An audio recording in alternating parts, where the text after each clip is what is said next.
Hello friends, this is Vishnu Singh. Welcome you all in admission media. आज हम बात करेंगे AIIMS Nagpur, that is all India institute of medical sciences Nagpur की। अगर मैं बात करूं इस कॉलेज के अनाउंसमेंट की, तो ये कॉलेज अनाउंस किया गया था इंडिया में फोर्थ फेज में इन जुलाई 2014। लेकिन ये कॉलेज स्टेब्लिश या कि आप मान सकते हो कि जो रेडी हुआ था that was in 2018।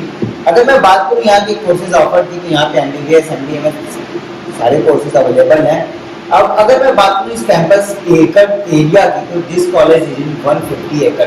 It's another very big name under the AIIMS as well as a very big and huge name under the Maharashtra state, क्योंकि एम्स नागपुर में ऑलरेडी मैंने 2 वीडियोस बना दिए हैं जो दोनों गवर्नमेंट मेडिकल कॉलेज है। ये एम्स नागपुर के अंदर जो तीसरी सबसे माइलस्टोन कॉलेज है वो है आपका all India institute of medical sciences Nagpur. अब अगर मैं यहाँ पे आपको बात करूँ कि सबसे ज्यादा इंपॉर्टेंट चीज होगा आपके लिए एज ए नीट एस्पिरेंट, या अगर आपका बच्चा या बच्ची नीट के प्रिपेयर कर रहा है इस साल, और अगर वो एम्स को एक ऑप्शन लेके चल रहा है, तो AIIMS Nagpur can be a very and huge name for his degree and for his career. तो मैं बात करूंगा आपसे लास्ट ईयर यानी कि नीट 2020 का क्या कट ऑफ था, साथ में मैं डिस्कस करने वाला हूँ आपसे कि इस साल आप कितने मार्क्स, आपका बच्चा या बच्ची या आप खुद कितने मार्क्स स्कोर करते हो कि आप सेफ साइड रहोगे एम्स में सीट पाने के लिए।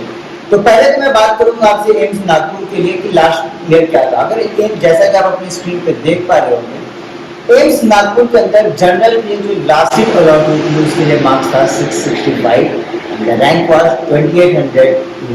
For EWS category the marks was 651 and the rank was 3923. For OBC the marks was 647 and the rank was 4027.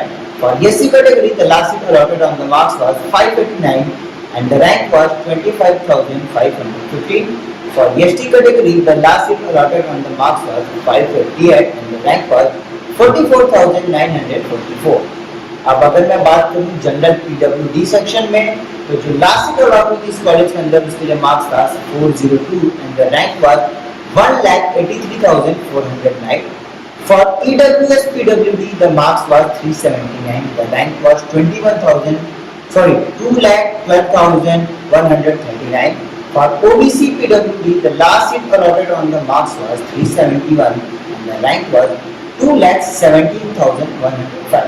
ये तो बात रही आपकी एम्स नागपुर की। अब अगर मैं आपको यहाँ पे एक सबसे इम्पोर्टेंट चीज बताना चाहूंगा कि हर साल की तरह इस साल हमने अपना रिगार्डिंग नीट एमबीबीएस गाइडेंस हमने अपना टेलीग्राम पे चैनल बना दिया है। अगर आपने उस चैनल को अभी तक ज्वाइन नहीं किया है तो आप उसे ज्वाइन करके जरूर रखें, क्योंकि आपके काउंसलिंग और जितने भी लेटेस्ट एनटीए के नोटिफिकेशन आते रहते हैं वो वहाँ पे हम ऑन द स्पॉट पोस्ट करते रहते हैं, तो आप उस ग्रुप को ज्वाइन करके जरूर रखें। साथ में मैं बताना चाहूँगा कि हमने हर साल की तरह अपनी एक्सपर्ट काउंसलिंग के लिए पेड सर्विस ओपन कर दिया है, जिसके लिए आप हमारी वेबसाइट www.admissionmedia.in पे जाके रजिस्टर कर सकते हो। साथ में अगर आपको किसी और कॉलेज या किसी और स्टेट के काउंसलिंग पर या कोई भी और इन्फॉर्मेशन चाहिए तो we are always open for that, और उसके लिए हमारे स्क्रीन पे दिए हुए नंबर पर कॉल करके या डायरेक्ट हमें व्हाट्सएप चैट करके भी पूछ सकते हो। और अब अगर मैं आपसे बात करूँ आपके जो सबसे ज्यादा इंपॉर्टेंट पॉइंट है कि नीट 2021 का, यानी कि इस साल वो क्या मिनिमम मार्क्स रहेगा या वो क्या मार्क्स रहेगा अगर आप जिसको स्कोर करते हो तो आप सेफ साइड रहोगे एम्स नागपुर के लिए।